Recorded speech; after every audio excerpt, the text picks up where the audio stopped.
நீங்கள் மாத்திரம் different spiritual ரெல்மில் இருந்தால் தான் அவர் என்ன தரிசனத்தை காட்டுறாருன்னு உங்களுக்கு தெரியும்.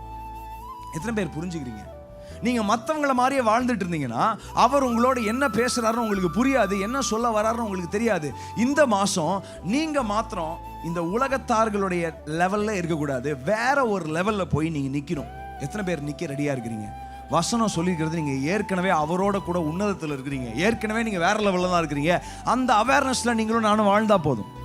இந்த கால வேளையில் ஸ்டாண்ட் ஆன் த வாட்ச், நீங்கள் காவலிலே தரித்திருந்து. Second position yourself. நீங்கள் நிற்கிறது மாத்திரம் இல்லை, நீங்கள் பொசிஷன் பண்ணிடணும். என்ன பொசிஷன்னா அரணிலே நிலை கொண்டிருக்கிறது. அரணிலே நிலை கொண்டிருக்கிறதுனா எதிரிகள் வராமல் ஒரு பெரிய தடையாக இருக்குது, அதுதான் உங்களுடைய பலனாக இருக்குது, பாதுகாப்பாக இருக்குது. அந்த இடத்துல நீங்கள் நிலை கொண்டிருக்கணுமா? நம்மளுடைய கோட்டை யாரு? இயேசு கிறிஸ்து. நம்மளுடைய கண்மலை யாரு? நம்மளுடைய தஞ்சம் யாரு? அவரில் நீங்கள் நிற்கணும். அவரில் நீங்கள் எப்படி நிற்க முடியும்னா அவருடைய வார்த்தையில் நிற்கிறது தான் அவரில் நிற்கிறது. எத்தனை பேர் விசுவாசிக்கிறீங்க?